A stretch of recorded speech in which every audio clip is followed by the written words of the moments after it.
कुछ यही रह जाता, सब कुछ यही रह जाता, जब घड़ी वो आती है। सब कुछ यही रह जाता, जब घड़ी वो आती है। सब कुछ यही रह जाता, सब कुछ यही रह जाता, जब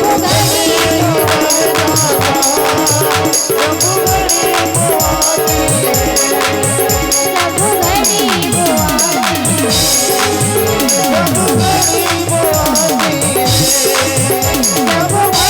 वो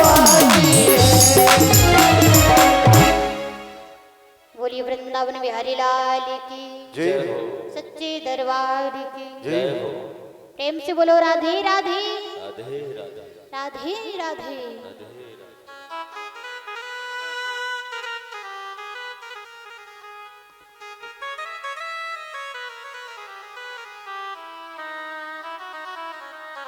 आइए सभी भक्त मिलकर के भगवान की कथा में प्रवेश करते हैं।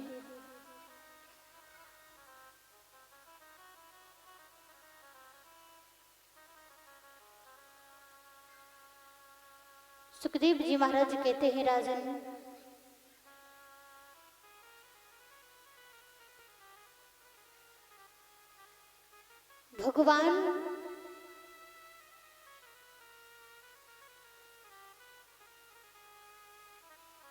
भगवान की कृपा किसी भक्त पर अगर हो जाए, भले ही अगर भगवान उसके पास नहीं जा पा रहे, लेकिन भक्त को अपने पास जरूर बुला लेते हैं।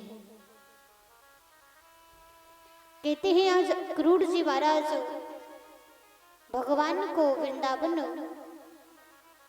लेने के लिए गए और नंद बाबा से कहा कि कंस ने एक यज्ञ रचाया है और उसमें कृष्ण और बलराम को बुलाया है। आज महाराज नंद बाबा कहते हैं कि अक्रूर जी आप चाहें तो मुझे ले चलिए, हम ब्रजवासियों को ले चलिए, ग्वाल वालों को ले चलिए। अरे कंस बहुत दुष्ट है, मेरे कृष्ण और बलराम को मत ले जाओ। कन्हैया समझाते हैं नंद बाबा को।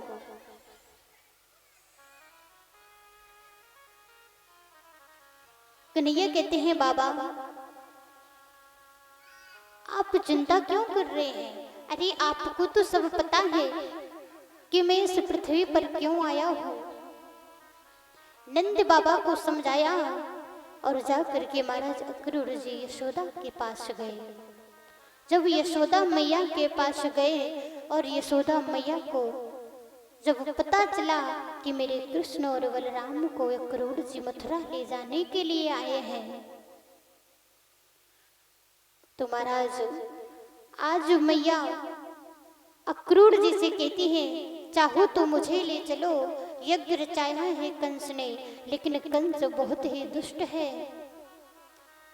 अरे जब से मेरा लाला पैदा हुआ है तब से कंस ने इतने राक्षसों को भेजा, और आज जब वो मेरे कृष्ण का कुछ ना बिगाड़ सका, तो आज वो खुद मेरे कृष्ण और बलराम को मथुरा नगरी में बुला रहा है। यशोदा मैया कन्हैया से कहती है, कन्हैया तू कहीं नहीं जाएगा। कन्हैया मैया को समझाते हैं, महाराज आज कन्हैया मैया और बाबा को समझाते हैं और समझा करके क्रूर जी के साथ चल देते हैं। कृष्ण और बलराम दोनों अक्रूर जी के साथ चल देते हैं। और महाराज जैसे ही वृंदावन वासियों को पता चला, गोपियों को पता चला कि कृष्ण मथुरा जा रहा है, तो महाराज सारी गोपियां, सारे ब्रजवासी आकर के मार्ग में बीच में आकर के खड़े हो गए। कहने लगे, लाला तू कहाँ जा रहे हैं? अरे मैं तुझे नहीं जाने दूंगा। और ये तूने सोच भी कैसे लिया कि हम तुझे जाने देंगे? महाराज आज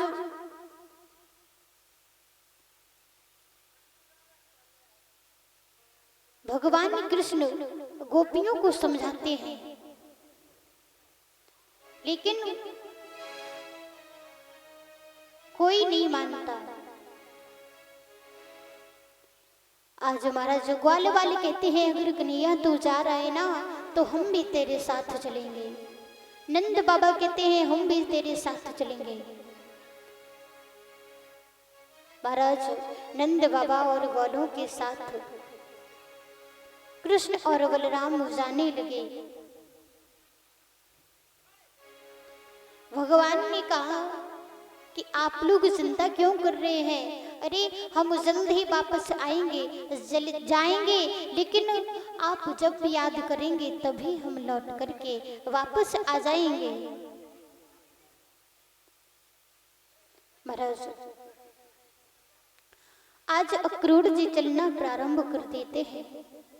रथ में कृष्ण और बलराम ग्वाल वाले और नंद बाबा को बिठाया और मथुरा के लिए प्रस्थान किया।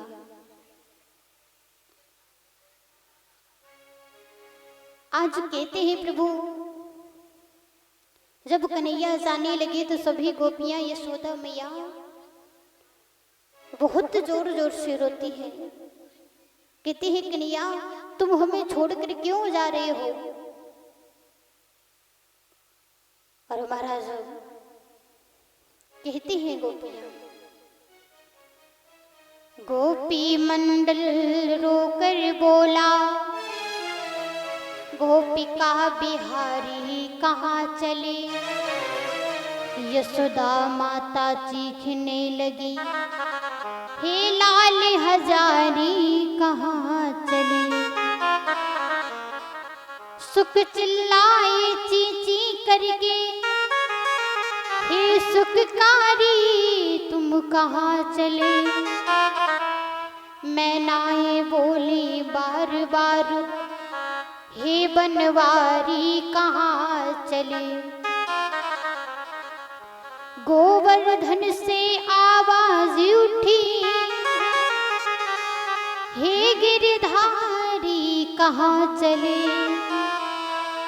वृंदावन का बन बोल उठा है, हे विपिन बिहारी कहाँ चले?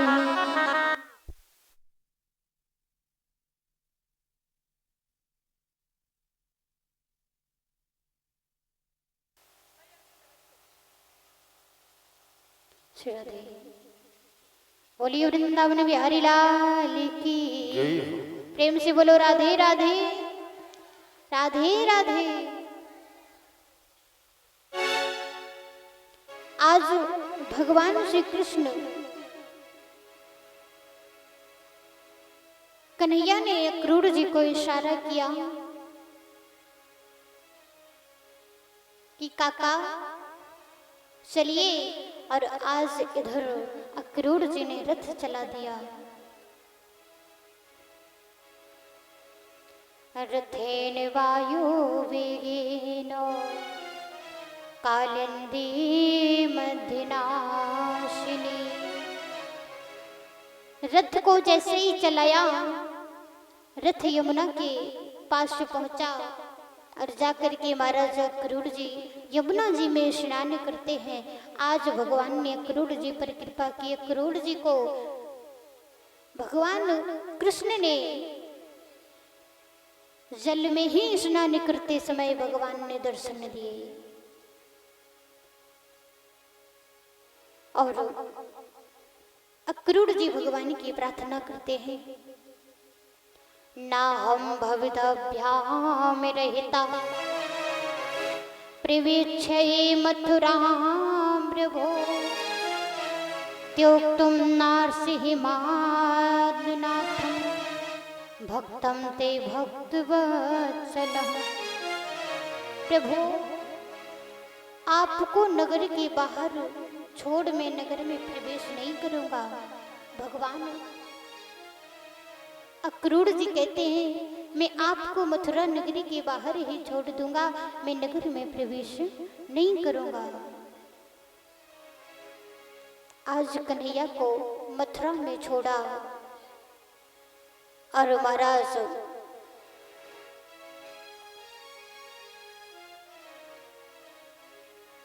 सभी ग्वाले वाले कहने लगी कन्हैया, अरे तुम्हारी मामा के यहाँ आया हूं।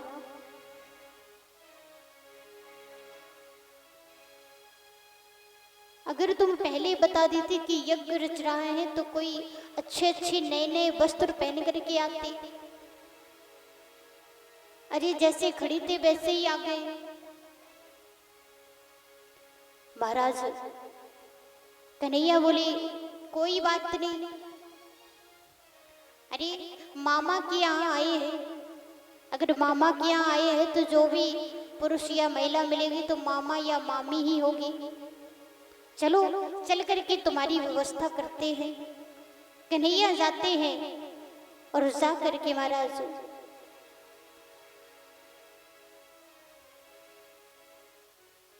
सभी ग्वाल वालों के साथ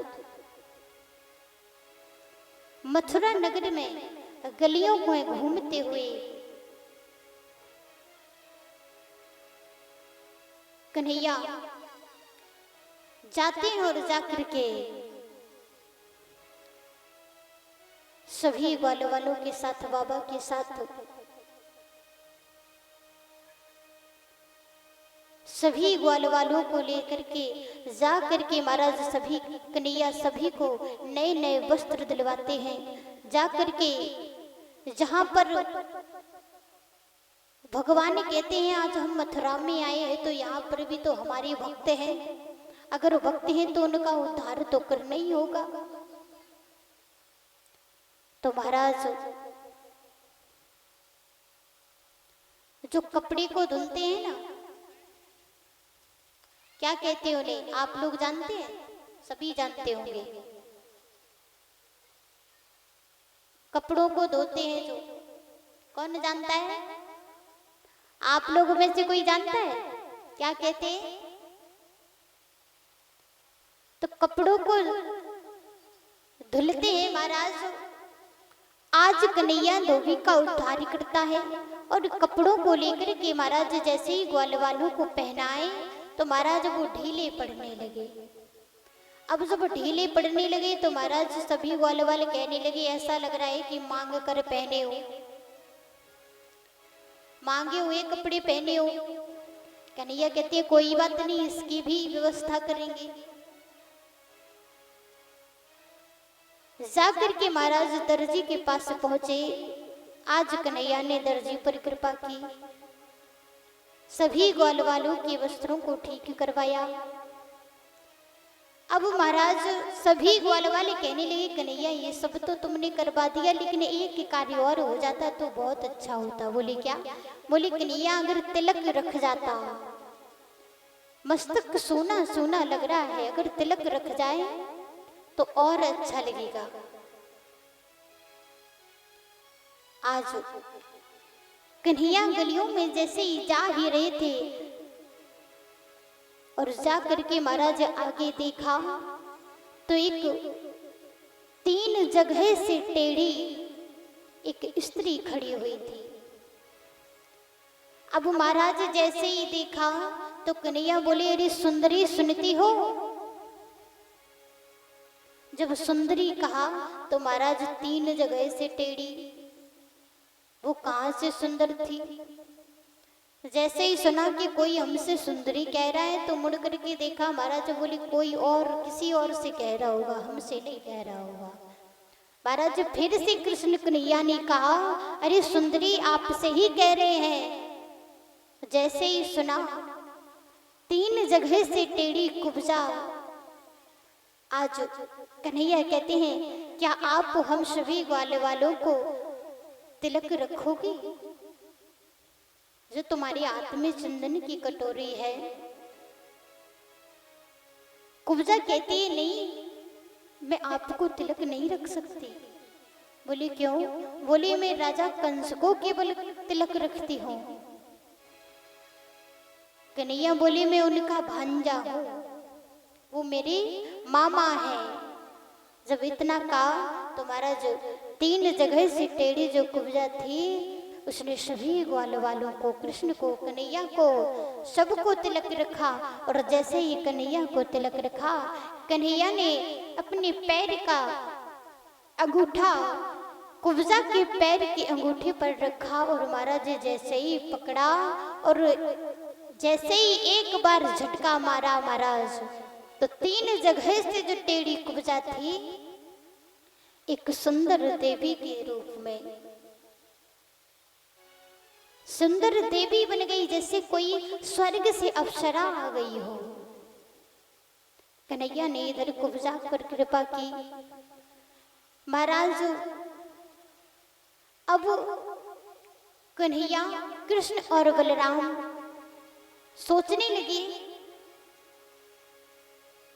कि अगर मामा कंस को मारना है तो पहले धनुष को तोड़ना पड़ेगा, क्योंकि मामा कंस के प्राण जो है उस धनुष में है। भोलेनाथ से वरदान लिया था, भोले बाबा ने कहा था कि ये धनुष जो तोड़ेगा समझ लेना कि वही तेरा काल है। आज कन्हैया जाकर के उस धनुष को तोड़ते हैं और जाकर के महाराज जहां पर कंस का सिंहासन लगा हुआ था, जहां पर यज्ञ रचाया जा रहा था, कृष्ण और बलराम दोनों जाकर के वहीं पहुंच गए और कहने लगे, मामा हम आ गए और जिस कार्य के लिए आप हमें बुला रहे थे। महाराज जैसे ही कन्हैया की आवाज सुनी तो कंस की सिट्टी पुट्टी गुलो हो गई।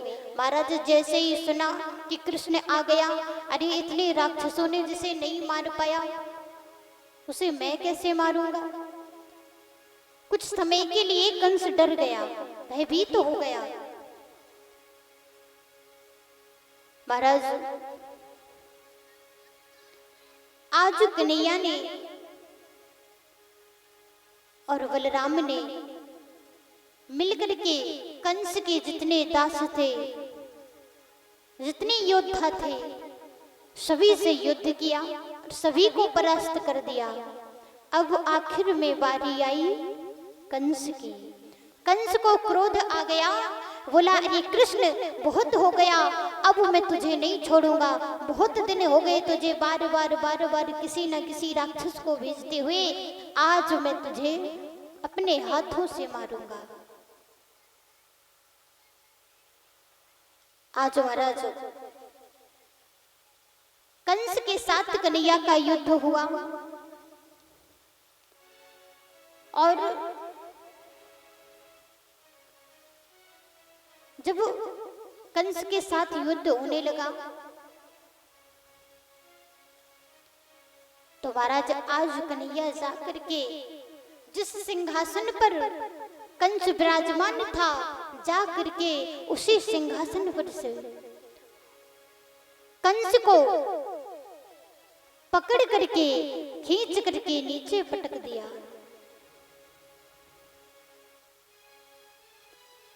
और महाराज आज कन्हैया याद दिलाते हैं कंस को कि अरे कंस,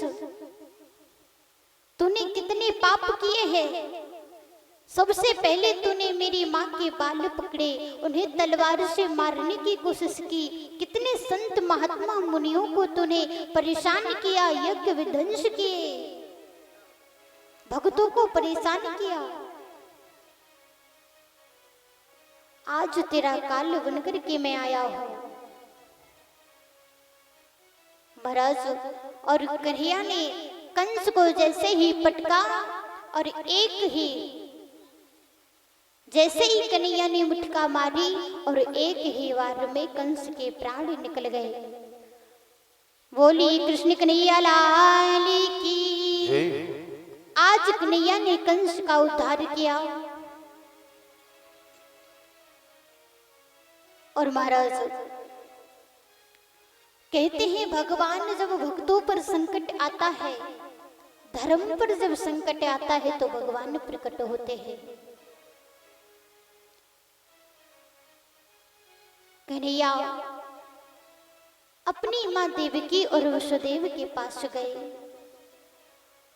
जाकर के महाराज रोने लगे। कहते हैं मैया मुझे क्षमा कर दो, बहुत देर हो गई आने में। इस दुष्ट कंस ने आपको बहुत सताया है, बहुत देर कर दी मैंने आने में। कन्हैया देवकी और वसुदेव के साथ रहने लगे। एक दिन महाराज कन्हैया के कक्ष में देवकी मैया अपने हाथों से भोजन बना करके लाई। और जब भोजन बना के लाई, देवकी मैया सोचती हैं कि जब से छोटा था लाला तब से नहीं देखा, और देखा तो है ही नहीं, और अपने हाथों से भोजन भी नहीं खिला पाई। आज बड़े ही प्रेम से थाली को सजाया, भोजन बनाया अपने हाथों से, और सोचती है कि जाकर के अपने कन्हैया को, अपने कृष्ण को, अपने लाला को अपने हाथों से भोजन खिलाएंगे।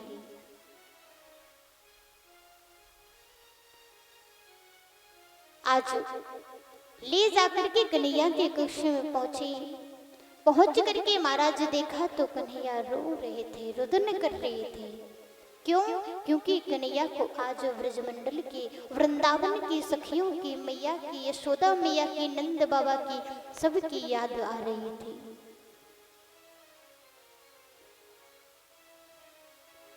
जैसे ही देखा देवकी मैया ने कि कृष्ण रो रहे हैं, लाला रो रहा है, महाराज देवकी मैया जैसे थाली लेकर के गई थी भोजन की, वैसे ही लौट करके आ गई। और कन्हैया के मित्रों आज देवकी मैया कहती हैं उधो से उधो, तुम तो कन्हैया के साथ रहे हो, तुम्हें तो पता होगा कि कन्हैया किस बात से उसे यहाँ बुरा लग रहा है, क्या बात हो गई, क्यों रो रहा है। जाओ और जाकर के देखो, उसके दुख का कारण मुझे बताओ। आज महाराज उधो कन्हैया के पास जाते हैं। जाकर के महाराज देखते हैं, देखा तो कन्हैया रो रहे थे। उधो कहते हैं कृष्ण, अरे प्रभु आप रो क्यों रहे हैं, आज आपकी आंखों में आंसू क्यों हैं?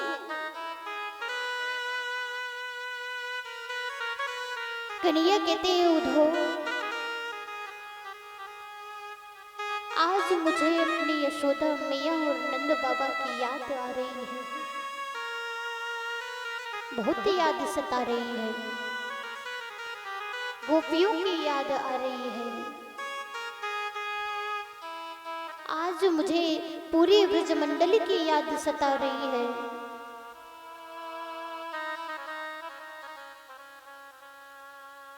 उद्धव कहते हैं प्रभु आपको उनकी याद आ रही है, ये तो मालूम पड़ता है, क्योंकि आप उनके साथ बचपन से रहे हैं। लेकिन आप जानते हैं कि वो भी आपको याद करते हैं या नहीं? अरे वो तो आपको बिल्कुल याद नहीं करते होंगे। कन्हैया कहते हैं उद्धव, अगर तुम इतना कह रहे हो, एक काम कर दो मेरा, करोगे? बोली प्रभु आप आज्ञा दीजिए, क्या कार्य है।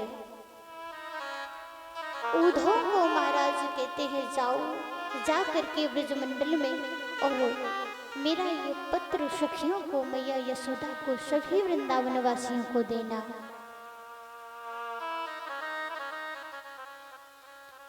ये खत वृंदावन वासियों को दे देना और देखना क्या वो मुझे याद करते हैं या नहीं।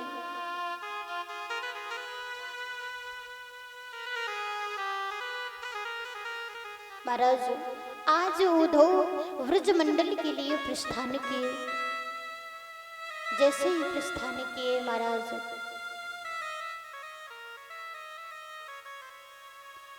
जैसे ही वृंदावन में पहुंचे, जाकर के देखा कि सभी पेड़ पौधे, पशु पक्षी सब मुरझाए हुए हैं और गोपियों के रोने की आवाज सुनी। कोई गोपी इस पेड़ के नीचे, कोई किसी वृक्ष के नीचे, कोई कहीं पड़ी है, कोई कहीं, सिर्फ कृष्ण की याद में, कन्हैया की याद में। आज जब कन्हैया को याद करती हुई गोपी दिखी उद्धव को, जाकर के महाराज गोपियों के पास गए और महाराज जैसे ही ग्वाल वालों ने, गोपियों ने देखा उद्धव कृष्ण का रूप लग रहे थे, जैसे ही देखा तो महाराज थोड़ी तो प्रसन्न हुई और महाराज जैसे ही प्रसन्न हुई सोचने लगी कन्हैया आ गया, अरे मेरा कन्हैया आ गया, अरे कृष्ण आ गया, और प्रसन्न हुए। जैसे ही देखा उद्धव ने कहा कि मैं कृष्ण नहीं हूं, मैं तो उद्धव हूं। अरे उद्धव कहते हैं एक बात बताओ। एक गोपी बोली हाँ पूछो। बोले आप सब कृष्ण को इतना याद करती हैं, क्या आप जानती हैं कि कन्हैया तुम्हें याद करता है कि नहीं। गोपियां कहती हैं उद्धव कन्हैया हमें याद नहीं करता, ऐसा तो हो ही नहीं सकता। कन्हैया हमें याद न करे ऐसा तो हो ही नहीं सकता। कृष्ण हमें याद जरूर करता होगा।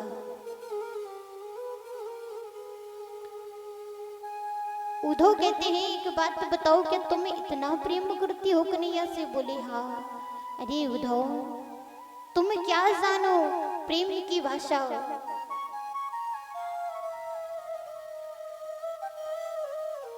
गोपियां कहते हैं उद्धव ये तो प्रेम की बात है उद्धव, ये तो प्रेम की बात है उद्धव, बंदगी तेरे बस की नहीं है। तो प्रेम की बात है उद्धव, बंदगी तेरे बस की नहीं है। तो प्रेम की बात है उद्धव, बंदगी तेरे बस की नहीं है।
परवाह नहीं होती। बोली क्यों? गोपियां कहती है उधो, जो असल में है मस्ती में डोले, उन्हें क्या परवाह जिंदगी की। जो असल में है मस्ती में डूबे, उन्हें क्या परवाह जिंदगी की। जो असल में है मस्ती में डूबे, उन्हें क्या परवाह जिंदगी की। जो असल में है मस्ती में डूबे, उन्हें क्या परवाह जिंदगी की। और कहती है उधो, जो उतरती है चढ़ती है मस्ती, जो उतरती है चढ़ती है मस्ती, वो हकीकत में मस्ती नहीं है। जो उतरती है चढ़ती है मस्ती, वो हकीकत में मस्ती नहीं है।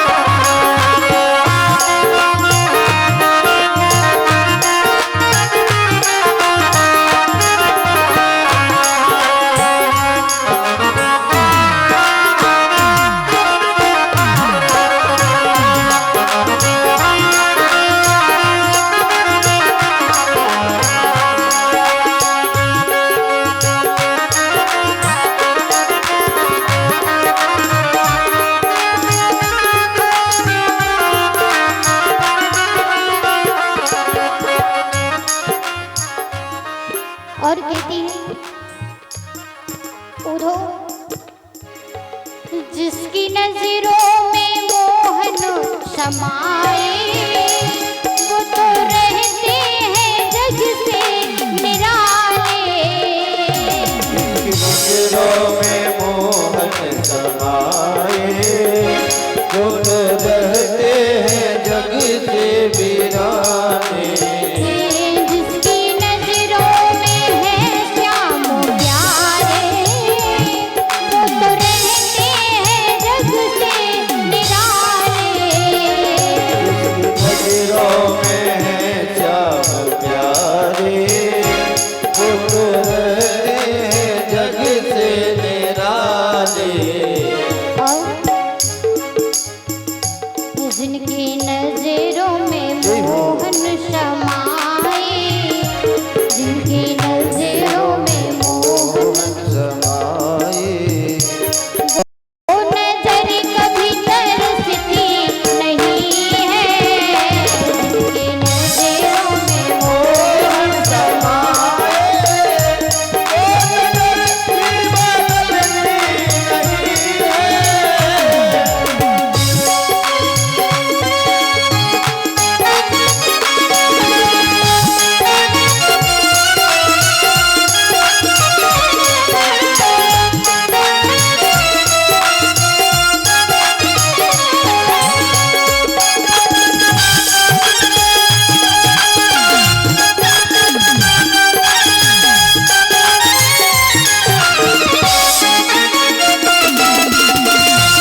तो प्रेम की बात है उधो, ये तो प्रेम की बात है उधो, बंदगी तेरे बस की नहीं है, यहाँ शरीर के होते हैं सौदे, यहाँ शरीर के होते हैं सौदे, आशिकी इतनी सस्ती नहीं है, ये तो प्रेम की बात है।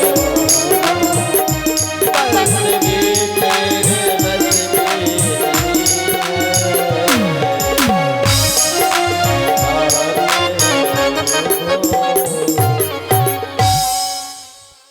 बोलिए वाक्य बिहारी सरकार की। जी।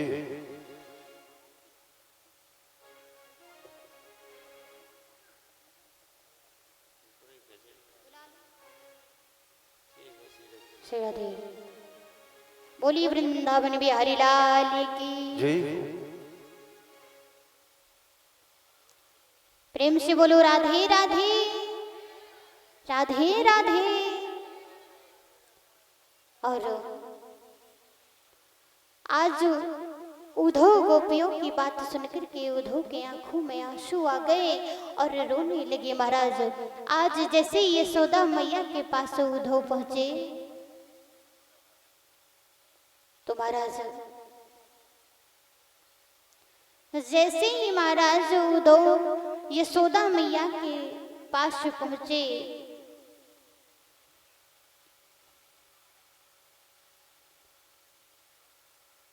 महाराज यशोदा मैया के भवन में जाने के लिए गोपियों से पूछा। जैसे ही पूछा तो गोपियां कहती हैं कि जाओ, ये जो जल की धार आपको दिख रही है ना, इस जल के ये जल की जो धार है ये जहां तक गई है वहीं तक चले जाना, और जब आखिरी में ये धार जहां पर अंत में आ जाए तो वही आपको यशोदा मैया मिलेंगी। बोले ये जल की धार इतनी दूर से क्यों आ रही है? बोली ये जल की धार नहीं है। उद्धव से बोली ये जल की धार नहीं है, पानी की धार नहीं है, ये यशोदा मैया के आंसुओं की धार है। जब से कन्हैया गया है तब से यशोदा मैया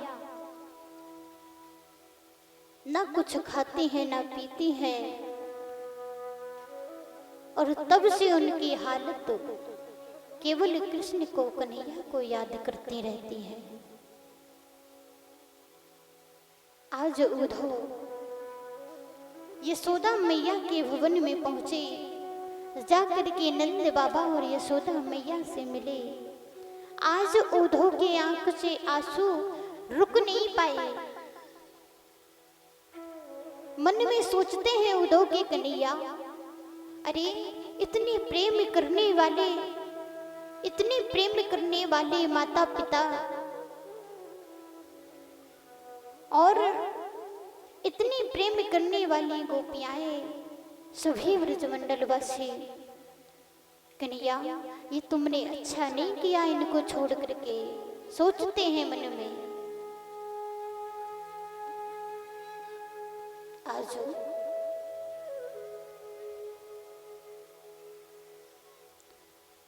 आज महाराज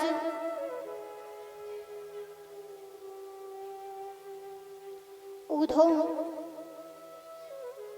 यशोदा मैया के पास वहां से लौट आते हैं और आकर के मथुरा नगरी में कन्हैया के पास पहुंचे। कन्हैया कहते हैं अरे उद्धव तुम आ गए, बताओ तो जरा हाल चाल सब बताओ, मेरी मैया कैसे है, मेरे बाबा कैसे हैं, और गोपियां ग्वाल वाल कैसे हैं, क्या वो मुझे याद करते हैं? कहो आ जाओ उद्धव। आंखों में आंसू, नेत्रों में आंसू भर कर के कहने लगे कन्हैया,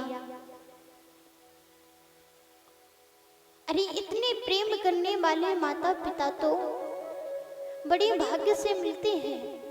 अरे मैं तो सोचता था कि अभी तक तो सब तुम्हें भूल गए होंगे।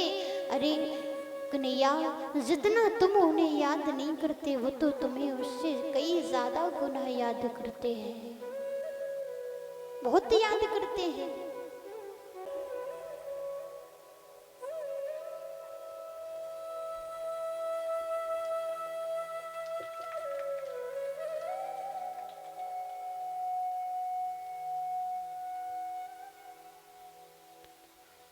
बोलिए वृंदावन बिहारी लाल की, प्रेम से बोलो राधे राधे राधे राधे।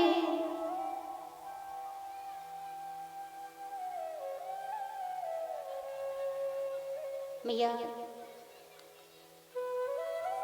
आज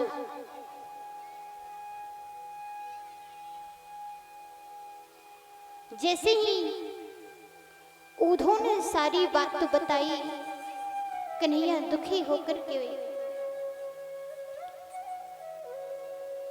बैठ जाते हैं। जब बैठते हैं महाराज, आज दाऊ भैया अपने कृष्ण को, कन्हैया को एक साधारण मनुष्य की तरह चिंतित देखते हैं। जैसे एक साधारण मनुष्य चिंता में बैठ जाता है ना, उस प्रकार से कन्हैया को देखते हैं। जब चिंतित देखा तो कहा, भैया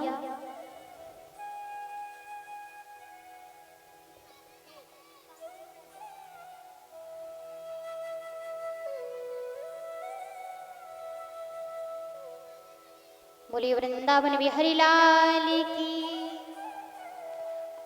आवाज निकाल लो थोड़ी। आज भगवान की कथा का 7वां दिवस है, 7वां दिन, आखिरी दिन है। इसके बाद कब आपको कथा श्रवण करने को मिलेगी ये कोई नहीं जानता, ये सब भगवान की कृपा है। इसलिए आज जितना आनंद लेना है भगवान की कथा में, आज आनंद ले लो, क्योंकि ये कथा आपको रोज रोज श्रवण करने को नहीं मिलेगी। आपको ये कथा रोज रोज नहीं मिलेगी सुनने के लिए। देखिए, भगवान का भजन तो आप घर बैठ के भी कर लेंगे, लेकिन जहां पर भगवान का स्वयं वास हो जाए, वैसे तो भगवान हर जगह है, कण कण में भगवान है, प्रभु है, लेकिन जब भगवान हर जगह है फिर भी भक्त वृंदावन जाते हैं भगवान के दर्शन करने के लिए। उसी प्रकार आज आपके ग्राम में जो कथा हो रही है, ये समझ लो कि आपके ग्राम में जो कथा है, आज जब तक कथा चलती है तब तक भगवान का धाम वृंदावन धाम बन जाता है।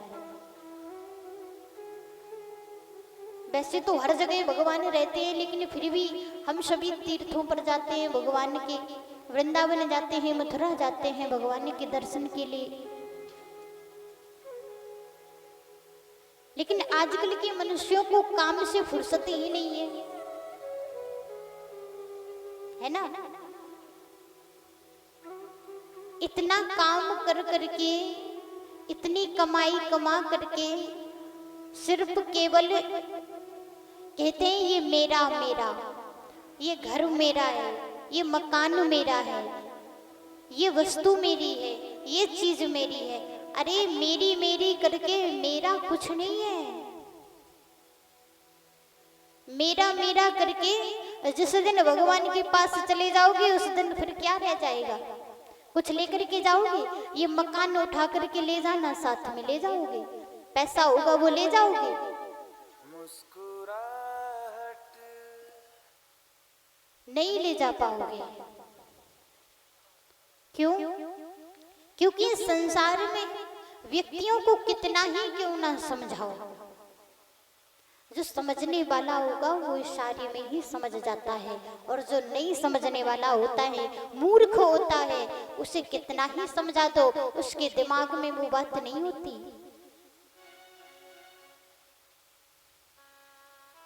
है ना। संसार में आप कितना ही काम कर लो, कितना ही पैसा कमा लो, आप कमाएंगे तो आपके बच्चे खाएंगे, और बच्चे कमाएंगे तो बच्चों के बच्चे खाएंगे, लेकिन जो कमाता है वही नहीं खाता, वही नहीं खा पाता।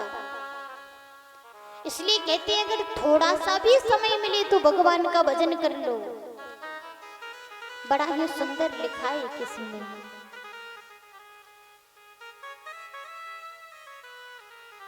बोली वृंदावन बिहारी लाल की। बड़ी सुंदर बात लिखी है।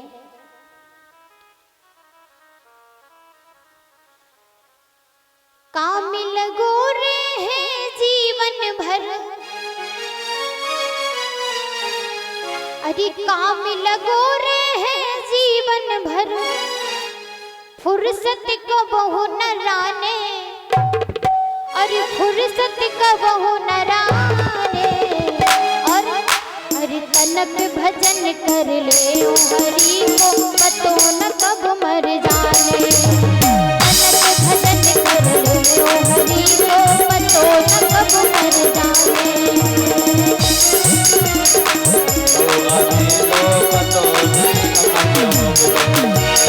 काम लगो रहे जीवन भर, काम लगो रहे जीवन भर, न पाने, अरे फुर्सत का बहु न राने, और अरे तनक भजन कर ले ओ हरि को पतो न कब मर जाने, तनक भजन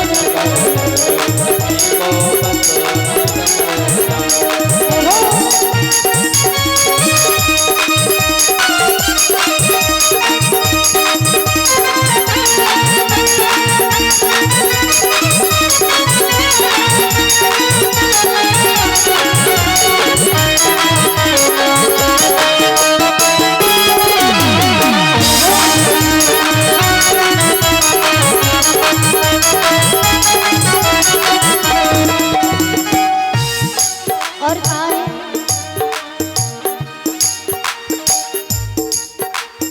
माटी की काया पे तुम तो काहे को इसरार है, माटी की काया पे तुमको काहे को इसरार है, अरे माटी की काया पे तुम तो काहे को इसरार है, माटी की काया पे तुमको काहे को इसरार है, जी ने तुमको जन्म दियो है कोई को बिसरार है, जी ने तुमने जन्म दियो है काहे को इसरार है। ये हमेशा भाइयों के लिए, बहनों के लिए है, क्योंकि संसार में आजकल इस कलयुग की वजह से सभी के मस्तिष्क पर, बुद्धि पर कलयुग विराजमान है। संसार में माता पिता को, पुत्र हो चाहे पुत्री हो, कोई नहीं देख रहा, अरे उसके मन में जो आया उसे वही करना है। माता पिता की बात नहीं माननी है, लेकिन माननी चाहिए, क्योंकि भले ही कलयुग चल रहा है, लेकिन ये तो सोचो कि जिन्होंने हमें जन्म दिया है उन्होंने हमें इतना बड़ा किया है छोटे से लेकर के। अगर हो सकता था उन्हें पता होता कि बड़े होकर के आप ये गलत काम करोगे या कुछ भी करोगे, तो महाराज वही माता पिता आपको जहर देकर के बचपन में ही मार देते। लेकिन ये तो ऐसा न मानो कि उन्होंने तुम्हें छोटे से लेकर के 9 महीने माँ ने गर्भ में रखा और उसके बाद जन्म देते ये माता पिता ने दोनों ने तुम्हारा पालन पोषण किया, बड़ा किया, और जब अपने पैरों पर खड़े हो गए तो महाराज अपने पैरों पर खड़े होकर के उन्हें माता पिता को तुम दगा देने लगे, उन्हीं के हृदय को क्रोधने लगे। अरे उनको नहीं देख रहे, लेकिन अरे माटी की काया पे तुम तो काहे को इसरार है, और जी ने तुमको जन्म दियो है कोई को बिसरार है, जी ने तुमको जन्म दियो है कोई को इसरार है। और अगर माता पिता को आप ऐसे बिसराओगे तो ये समझ लो आपकी जिंदगी में सुख कभी नहीं आएगा। अगर माँ की बद्दुआ लग गई, पिता की बद्दुआ लग गई तो ये समझ लो जिंदगी में आप कभी आगे नहीं बढ़ सकते।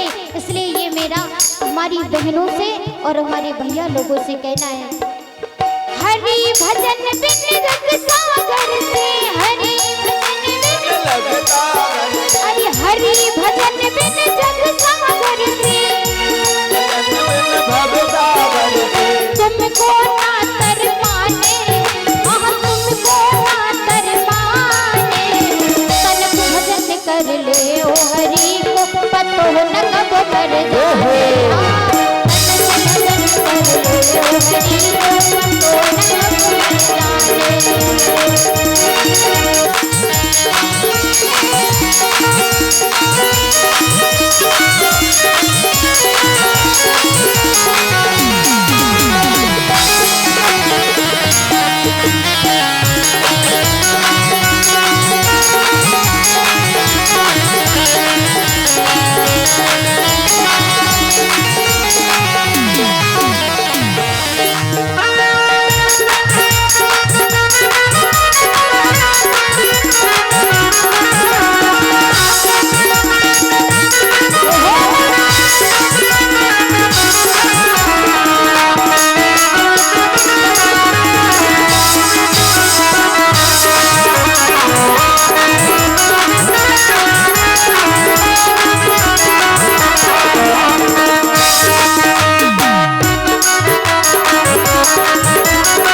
रिश्ते बहुत देखे कोई, रिश्ते बहुत है कोई, कोई खास नहीं है, सब दूर ही दूर है, पर कोई पास नहीं है। संसार में मैंने बहुत रिश्ते देखे, लेकिन माता पिता के अलावा कोई आपका सगा नहीं है, कोई सगा नहीं हो सकता। इसलिए जब तक आप माता पिता को दुख नहीं देंगे तब तक आपकी जिंदगी, आपका जीवन अच्छा रहेगा। इसलिए गलत कार्य करने से पहले 1000 बार सोचो, अपने माता पिता के बारे में सोचो। मुश्किल की घड़ी में मैंने, मुश्किल की घड़ी में मैंने एक एक को आजमा कर देखा, मुश्किल की घड़ी में मैंने एक एक को आजमा कर देख लिया। बाबा मुझे तेरे अलावा अब किसी पर विश्वास नहीं है। इसलिए कहना है, मोह छोड़ दो ये दुनिया से, ये दुनिया मोह माया है, जिसमें अगर आप एक बार फंस गए तो निकल नहीं पाओगे। इसलिए बचपन से ही ये माता पिता की भी गलती होती है। जब बच्चा बड़ा हो जाता है और गलत काम करता है तो कहते हैं मेरा बेटा मेरी बेटी खराब निकल गई, ऐसा हो गया वैसा। अरे आप खुद उसे समझा कर नहीं रखते। अरे मोह छोड़ दो ये दुनिया से, हरि से मोह लगा लो, छोड़ दो या दुनिया से, हरि से मोह लगा लो। मोह छोड़ दो ये दुनिया से, हरि से मोह लगा लो, छोड़ दो या दुनिया से, हरि से मोह लगा लो। और बड़ी जतन से मिलो है जो तन, ये तन जो मनुष्य का मिला है ना, बड़ी जतन से मिला है, बड़ी भाग्य से मिला है। बड़ी जतन से मिलो है जो तन की को सफल बना लो। बड़ी जतन से मिलो है जो तन को सफल बना लो। और इतने संभल जाओ अपने जीवन में, कितने इतना संभल जाओ अब मौका, अपने जीवन में अगर संभलना है तो केवल अपने माता पिता की बात मानो। एक सरल सी बात है, माँ की बात मानते रहो, पिता की बात मानते रहो, उनके पद चिन्हों पर चलते रहो। और आप पर कोई अगर उंगली उठा दे तो कहना, इतना संभल जाओ जीवन में, इतना संभल जाओ भी मौका, इतना संभल जाओ जीवन में, इतना संभल जाओ भी मौका, बारी बारी नहीं आने, अरे बारी बारी नहीं आने, तनक भजन कर ले ओ हरि को, तो न कब मर जाए, तनक भजन कर ले ओ हरि को, तो न कब मर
भगवान की कथा का सप्तम दिवस है, यानी आखिरी दिन।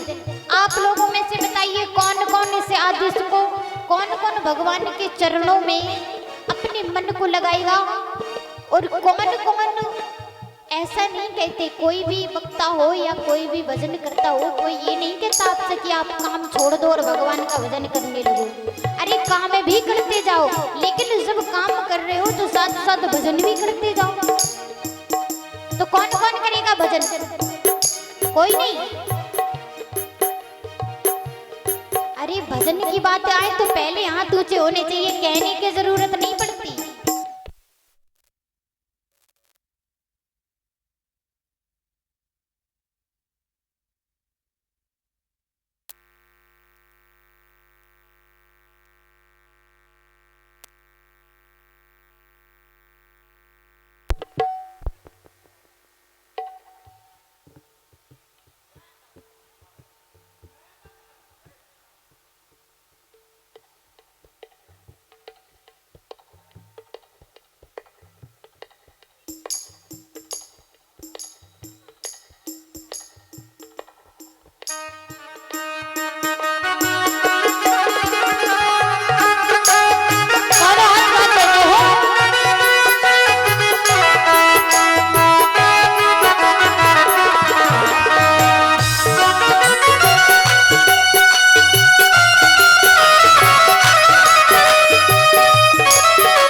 कहते हैं कि संसार में भले ही थोड़ा वजन कर लो, लेकिन कर लो, क्योंकि ये संसार भगवान इस संसार की पालन करता है। अगर भगवान की इच्छा हुई, वैसे तो भगवान सब पर कृपा करते हैं, हर रोज कृपा करते हैं। हमारी लाडली राधा रानी सब पर कृपा की बरसात करती हैं, लेकिन हम अनुभव नहीं कर पाते। जब हमारे मन से अभिमान रूपी छतरी हट जाएगी, उसी समय आपको भगवान की कृपा का अनुभव होने लगेगा।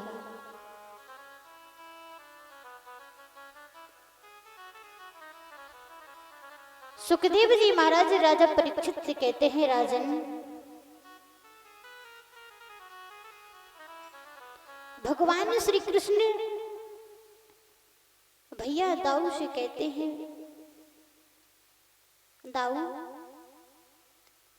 हमारे जन्म लेने का लक्ष्य जब ही पूर्ण होगा जब हम साधुओं की रक्षा करेंगे, धर्म की रक्षा करेंगे। और जब तक जो पाप था वो तो मिट गया, मामा कंस जो अत्याचार कर रहे थे वो तो मिट गया, लेकिन हमारा जो धर्म है साधुओं की रक्षा करना, तभी हमारे जन्म लेने का लक्ष्य पूर्ण होगा। आज कन्हैया कृष्ण और बलराम मथुरा भवन से जैसे ही भवन से बाहर निकले और कन्हैया आकाश की तरफ देख रहे थे। जब वो महाराज आकाश की तरफ देख रहे थे तो बलराम जी ने देखा भगवान श्री कृष्ण के हथियार चक्र, सुदर्शन, गदा आ गए हैं जो पुराणों में वर्णन किए गए हैं। दाऊ भैया ने भी अपना हल कंधे पर रखा, मसूल हाथ में ले लिया। अपने सैनिकों के आगे मगध नरेश जरासंध जी खड़े थे। जरासंध जी जैसे इस महाराज सामने खड़े थे, भगवान कृष्ण को देखा, कहा, अरे कृष्ण, तू बालक है, तुमसे मैं युद्ध नहीं करूंगा। जरासंध से जब युद्ध करने के लिए भगवान गए, जरासंध ने देखा, अरे कृष्ण, तुम तो बालक हो, छोटे बालक, तुमसे मैं युद्ध नहीं करूंगा। तुम्हारे बड़े भैया जो बलराम जी हैं वह हमारी क्षमता के हैं, उनसे मैं युद्ध कर सकता हूं। जरासंध कहता है, कन्हैया, अगर तुम्हें युद्ध करवाना है तो अपने दाऊ भैया को भेजो युद्ध के लिए। भगवान श्री कृष्ण ने कहा, जो महावीर होते हैं ना, जो बलशाली होते हैं, वीर होते हैं, कन्हैया कहते हैं, सूर्य जब जो वीर होते हैं वो अपने मुंह से अपनी बड़ाई नहीं करते, और आप तो अपने मुंह से अपनी बड़ाई कर रहे हो। अरे मैं छोटा हूं तो क्या हुआ, मुझसे युद्ध करो। भगवान श्री कृष्ण ने कहा, वह सूर नहीं कहलाते जो अपने मुख से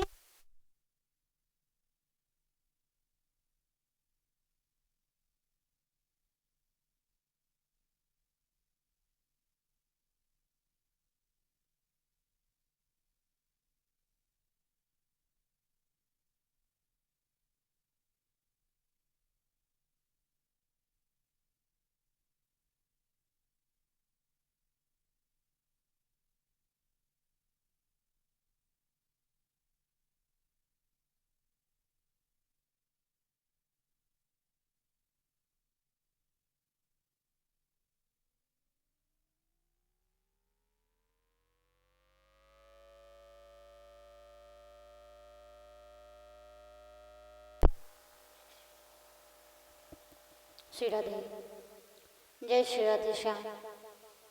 बोलिए वृंदावन बिहारी लाल की। प्रेम से बोलो राधे राधे राधे राधे। आज महाराज कन्हैया कहते हैं जो सूर कहलाते हैं ना, वो अपने मुख से अपनी बड़ाई नहीं करते। जरासंध जी कहते हैं कृष्ण तुम कुछ भी करो लेकिन तुमसे युद्ध नहीं करूंगा। कन्हैया कहते हैं कि जब आप हमसे युद्ध नहीं कर पाएंगे, तब अगर मैं आपसे युद्ध में हार गया, तब आप बलराम जी मेरे दाऊ से भैया से युद्ध करेंगे। मुझे अपनी सेना में, आज कन्हैया कहते हैं जब तक तुम्हारी सेना है मुझे सेना के अंदर प्रवेश करने दो। अगर जितनी तुम्हारी सेना है, योद्धा है, उनमें से अगर एक भी जीवित बच गया तो तुम हमसे युद्ध मत करना।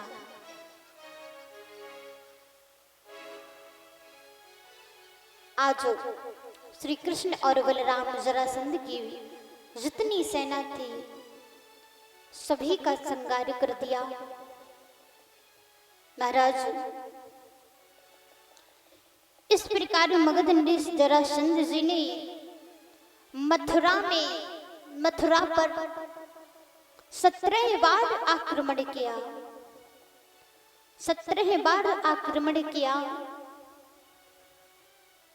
और महाराज जब 17 बार आक्रमण किया तो 17 बार भी भगवान श्री कृष्ण ने उनकी सेना का संहार किया, लेकिन जरासंध को बिल्कुल भी, जब जरासंध युद्ध करने के लिए आता तब भगवान ने जरासंध के लिए जरासंध पर आक्रमण नहीं किया। महाराज आज जरासंध जी ने नवीन महल की गृह प्रवेश के समय अपने राज्य के हजारों ब्राह्मणों को सम्मान के सहित बुलाया। गृह प्रवेश हुआ और ब्राह्मणों को भोजन कराया। जब ब्राह्मणों को भोजन कराया, महाराज दक्षिणा दी। अब सभी ब्राह्मणों ने जरासंध को आशीर्वाद दिया। जरासंध कहते हैं कि मैंने कृष्ण पर 17 बार मथुरा पर आक्रमण किया, लेकिन 17 बार भी कृष्ण ने हमें हरा दिया। आज आप मुझे ये आशीर्वाद दो कि इस बार मैं जीत करके आऊं, कृष्ण से जीत के आऊं। सभी ब्राह्मणों ने आशीर्वाद दिया। महाराज अब जरासंध ने 18वीं बार मथुरा पर चढ़ाई कर दी और आज भगवान दाऊ भैया के सामने चिंता व्यक्त करते हैं। भैया हमारी नगर को एक ओर से पूरे जरासंध के सेना ने घेरा है, दूसरी ओर से काले वन ने घेरा है। महाराज पूरे भैया को अपनी चिंता की बात बताते हैं। कहते हैं भैया अब हमें क्या करना चाहिए। महाराज दाऊ भैया ने समझाया, अरे कृष्ण जिसे मैंने 17 बार परास्त कर दिया, कुरूप बनाकर छोड़ दिया, मगध नरेश से सुबह में युद्ध करूंगा और आप काले वन से युद्ध करना। आज दाऊ भैया कन्हैया को समझाते हैं। कन्हैया ने कहा दाऊ हमें अपनी सेना की रक्षा करनी है, अपने भक्तों की रक्षा करनी है। महाराज जी जैसे ही इतना कहा तो आज कन्हैया योग माया को बुलाते हैं और बुलाकर के आदेश देते हैं कि जाओ, जाकर के समुद्र के जल में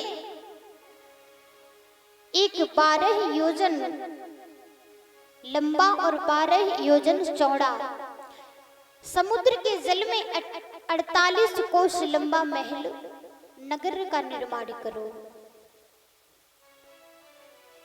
कन्हैया ने योग माया को आज्ञा दी। आज योग माया जाकर के समुद्र के जल में 48 कोस लंबा नगर का निर्माण विश्वकर्मा के सहयोग से बहुत ही सुंदर नगर का निर्माण किया। आज योग माया के द्वारा कन्हैया ने सभी मथुरा वासियों को महाराज आज कन्हैया ने योग माया की सहायता से जो समुद्र के अंदर नगर का निर्माण हुआ है वहां भेज दिया। और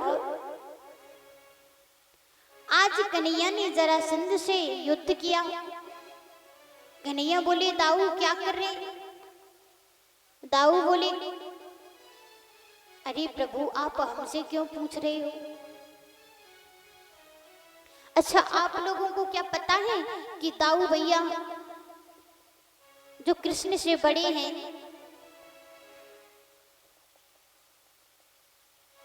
वो पहले भगवान के श्री राम के छोटे भैया बने थे, श्री लक्ष्मण जी। कौन कौन जानता है ये बात? माताएं ज्यादा ज्ञानी है, यहाँ माताएं सब जानती हैं। महाराज आज दाऊ कहते हैं प्रभु आप ही बताओ क्या कर रहे हैं? दाऊ बोले कन्हैया तुम हमसे पूछते हो तुम ही बताओ। कन्हैया कहते हैं कि काम करो। बोले क्या?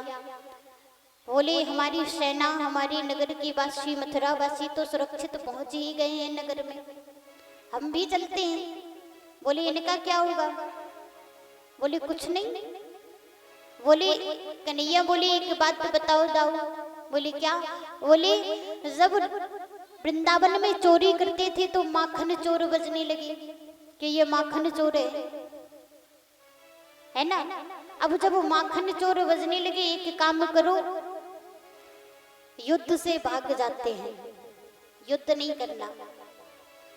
आज कन्हैया ने कहा, दाऊ कहते हैं नहीं कन्हैया ये क्या कर रहे हो? अगर तुम युद्ध से भाग गए तो सब क्या कहेंगे कि कन्हैया कायर है, युद्ध नहीं कर सकता।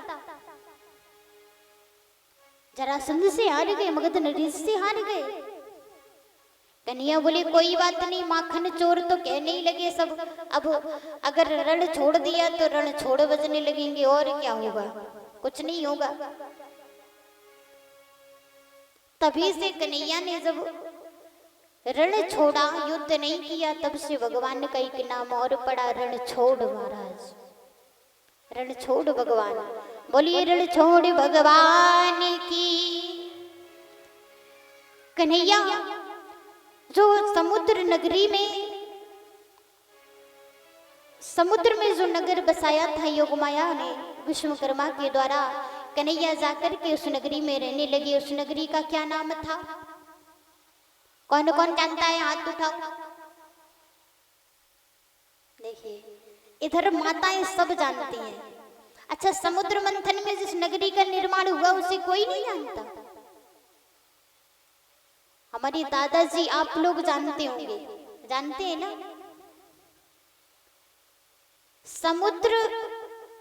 समुद्र के जल में जिस नगरी का निर्माण हुआ उस नगरी का नाम रखा द्वारिका। अब कन्हैया द्वारिका में रहने लगे। बोलिए द्वारिकाधीश महाराज की जय हो। कन्हैया द्वारिका में गए, द्वारिका में रहने लगे महाराज। इधर सुखदेव जी महाराज कहते हैं राजन, भगवान के आगे की कथा आपको श्रवण कराता हूँ। बोले कैसी कथा? बोले अब भगवान का विवाह होने वाला है। परीक्षित जी कहते हैं गुरुदेव, भगवान का प्रथम विवाह किससे हुआ?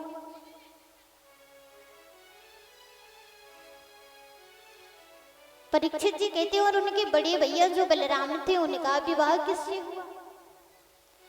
आज महाराज सुखदेव जी कहते हैं राजन, कन्हैया के जो बड़े भैया दाऊ थे बलराम जी का विवाह हुआ रति से।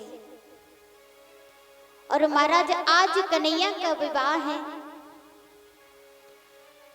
आप लोगों में से किस किस को इतनी उत्साह है कि भगवान का विवाह होना है?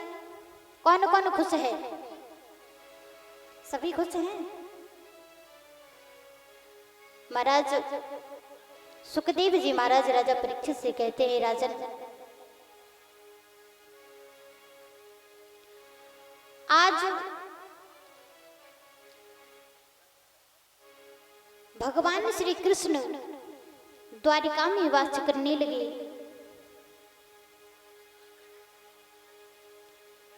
महाराज इधर राजा परीक्षित कहते हैं प्रभु, भीष्मक राजा की पुत्री जो रुक्मणी थी उनका विवाह भगवान के साथ राक्षस विधि से हुआ, ऐसा सुना जाता है। क्या आप उनके विवाह की चर्चा हमसे करेंगे? क्या आप उनका विवाह हमें बड़े स्वरूप में सुनाएंगे? सुखदेव जी महाराज जी कहते हैं राजन, महाराज भीष्मक विदर्भ देश के राजा थे जिनकी पुत्री का नाम था रुक्मणी और उनके 5 पुत्र थे। एक कन्या थी जिनका नाम था रुक्मणी, एक पुत्र का नाम था रुक्मग्रज और दूसरे का नाम था रुक्मरथ, तीसरे का नाम था रुक्मवाहा और चौथे का नाम था रुक्मविकेश। और महाराज जो 5वां था उसका नाम था रुक्ममाली और चौथी उनकी पुत्री 6वीं जिनका नाम रुक्मणी था। महाराज राजा परीक्षित से सुखदेव जी कहते हैं कि रुक्मणी देवी श्री नारद जी के मुख से द्वारका नाथ श्री कृष्ण के स्वरूप वीरता गुणों का द्वारकाधीश अपार समृद्धि को सुना नारद जी के द्वारा। रुक्मणी के मन में कन्हैया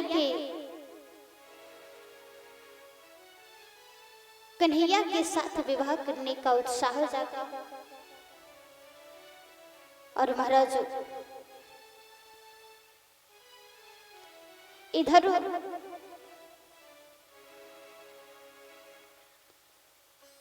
रुक्मणी को ज्ञात हुआ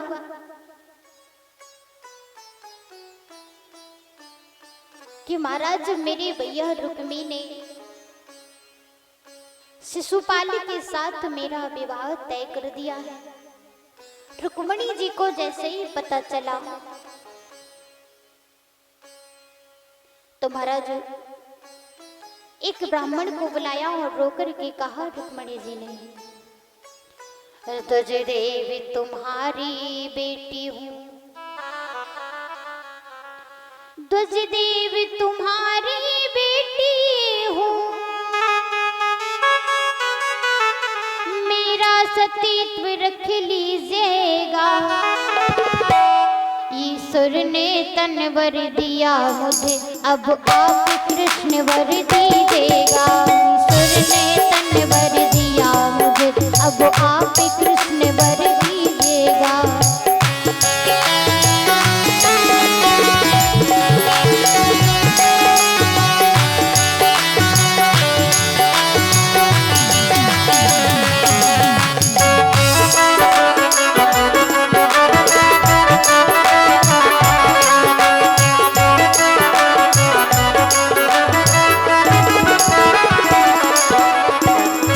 और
और कहने लगी कि हे ब्राह्मण देवता, आज आप जाकर के मेरा ये पत्र कन्हैया को दे देना, द्वारिकाधीश को दे देना और कह देना कि अगर ये दिन बीत गए तो महाराज मैं शिशुपाल से विवाह नहीं करूंगी, अगर मेरा आपसे विवाह नहीं हुआ तो अपने प्राण त्याग दूंगी, और अगर जो ये दिन बीत गए तो ये समझ लेना कि आप इस दासी को नहीं पा सकोगे। ब्राह्मण देवता ने कहा, रुक्मिणी को समझा कर कहा, ब्राह्मण बोला बेटी मत रो, ब्राह्मण बोला बेटी मत रो, मैं अभी द्वारिका जाता हूँ और इस घोर घड़ी से पहले ही द्वारिका नाथ को लाता हूँ, इस घोर घड़ी से पहले द्वारिका नाथ को लाता हूँ।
बोलिए द्वारकाधीश भगवान की।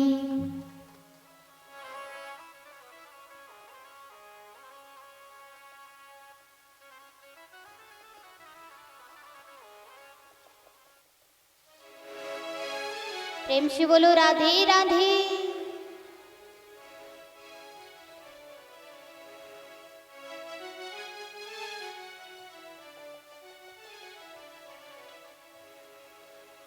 और महाराज रुक्मिणी जी की बात सुन करके ब्राह्मण गया, जाकर के महाराज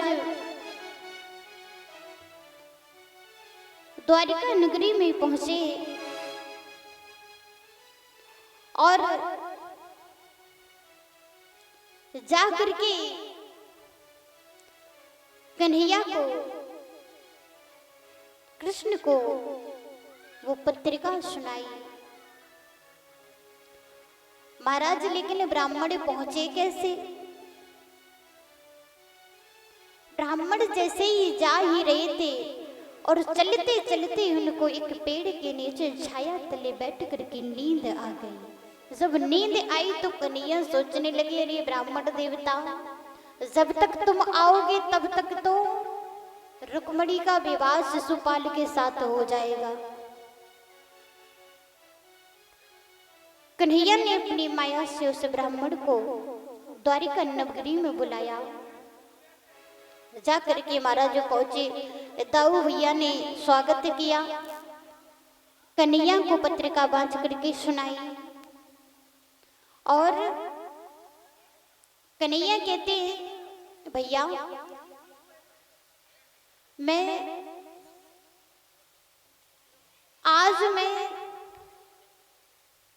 इन साधु भगवान को, ब्राह्मण देवता को महल के बाहर तक छोड़ करके आता हूँ। आज महाराज जैसे ही कहा, दाऊ भैया कहते हैं ठीक है चले जाओ। रथ को निकाला और कन्हैया ने ब्राह्मण देवता को रथ में बैठाया और आज महाराज कन्हैया चले हैं रुक्मिणी जी को अपने साथ लाने के लिए। इधर रुक्मणी जी सज धज कर दुल्हन बनी हुई थी और महाराज सभी सखियों के साथ गिरजा पूजन के लिए जाती हैं।